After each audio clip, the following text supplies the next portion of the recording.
Namaskar, friends. I'm going to discuss the new chapter in the political science class 12th. So, the name of the chapter is Terrorism, Criminalization of Politics, and Corruption.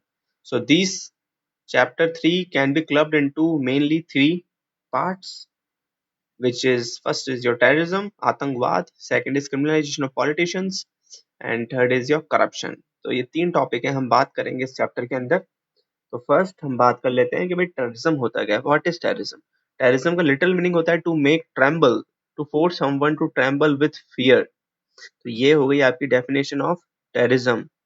और आप लोगों को पता होगा कि terrorism के effects क्या होते हैं, इसके रीजंस क्या होते हैं, and what is the objective behind this term terrorism. जो टेररिज्म फैलाते हैं उनका मेन ऑब्जेक्टिव क्या होता है. तो ये है आपका वर्ड टेररिज्म. नेक्स्ट आते हैं हम history of terrorism. This is not important from the exam point of view. World perspective of terrorism is important. So you have to know about the various terrorist activities that has been going around the world, like ISIS, Islamic State of Iraq and Syria, Taliban in Pakistan and Pakistan and Afghanistan, Boko Haram in Kenya and part of Africa, Litte, which is not there, but it was there in 1987 and 89, Liberation Tamil Tiger of Ilam. So these are some of the famous terrorist organization that is there in the world. So you should have the basic knowledge about some terrorist organization of the world. Question can be asked in the board examination, like name some world terrorist organization or name any two terrorist organization of the world. Next is how the terrorist does their modus operandi or work. How they work? They work in the three fields. First, in the terrorist group.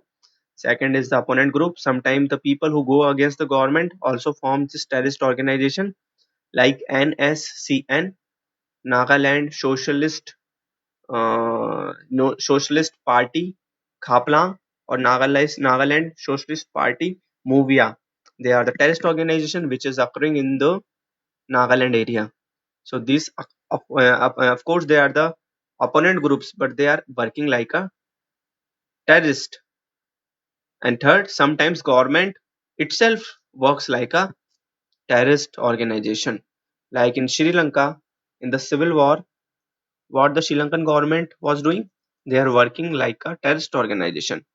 So there are three types. First is a terrorist group like Al Qaeda, Taliban, ISIS. Second is your opponent group who opposes the government policies like Nagaland Socialist Council, ULFA in Assam, Naxalites in the northeastern and some part of India, and sometimes government also plays the role of terrorist. So these are the three main groups of terrorism in India. Now let us talk about the terrorism in India, how this ideology is having its roots. So this terrorist group is having the history from Punjab to Jammu and Kashmir. In Punjab in 1984, Khalistan was a terrorist organization which played a very active role, but it was ended by Miss Indira Gandhi, the Iron Lady of India. Then Litte, Liberation Tamil Tiger of Ilam, I've already talked about that, a terrorist organization in Sri Lanka which played a very vital role in killing of Rajiv Gandhi. Then there is ULFA, United Liberation ULFA United Liberation Front of Assam. There is NSCN, Nagaland Socialist Council, Khaplang and Movia. They are two groups, and there are n number of terrorist activities that has been going in India.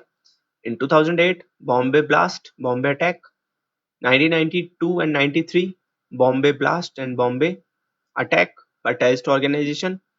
Delhi Blast, Jaipur Blast in 2008, May. So there are many incidents of terrorists that happened in India. You should have the knowledge of two or three attacks, famous attacks that has been done by the terrorism in India. Now, which are the states where this terrorist and Naxalites affected areas are there. Naxalites is also a terrorist ideology. So like Jammu and Kashmir, Punjab, North and Northwestern India, New Delhi, Northern India, Northeast Assam, Meghalaya, Tripura, Arunachal, South India, Andhra Pradesh, Telangana, Tamil Nadu, and Karnataka. According to the report of Home Ministry in 2011, there were 246 districts in India that was affected by this Naxalism. But now, after the advent of this Modi government, Naxalism is somehow checked. Now, what is the social background of terrorism? So, youth from uh, youth from the middle and upper class is being targeted by this organization, and these activities are also carrying on in Punjab, Kashmir, Naxalites areas. And what they does, they just spread hatred, and because of this hatred, some social group people come with them, and they also played their role in these terrorist organizations. So, what are the objectives of these activities or terrorist activities? First is the major institutions or centers like parliamentary attack on 2001 in 2001, and what they does activities of terrorism and crime. Third is obtaining benefit from power. So these are the objectives of these terrorist activities. I have given this question in your worksheet also. What are the psychological elements of this terrorism? First, propaganda by deed, frightening and threatening the people, inducing the people to do the things which they don't want to do, and anarchical chaos and struggle. These are the psychological elements that has been used by the terrorism. And media also gives their coverage to the terrorism. These things they want. Terrorism wants media coverage, and because of this media coverage, they get they get fame in the world, name and fame in the world, and because of this name and fame, they just want to continue their activities and want money from the rich industrialist people by force.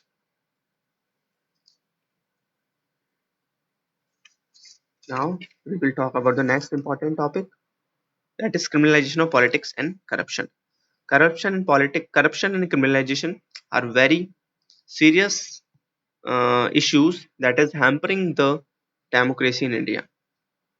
If we are having the corrupt politicians, then the democracy will not survive. And if we are having the criminal politicians, then also democracy will not survive. What the politicians are doing, they are just favoring the criminals. And when these criminals come in the political background or in the politics, what they does all the wrong things. And when they does this corruption is also a very severe attack on the democracy. So both this criminalization of politics and corruption are very dangerous to the India at large. Now these are the causes of criminalization of politics. You can read it by yourself. And what are the steps to control politics of criminalization? They are the points. They can also be asked in the examination. Question can be on the steps to control politics, steps to control the criminalization of politics, or causes of criminalization of politics. These two questions can be asked in the board examinations. This is N Vohra committee to check the corruption. This has been formed by the Indian government. Now the next topic is corruption. You can learn the definition of the corruption. It can be asked in one or two markers.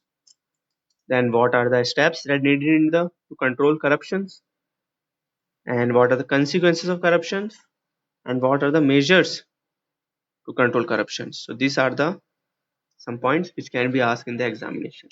Thanks.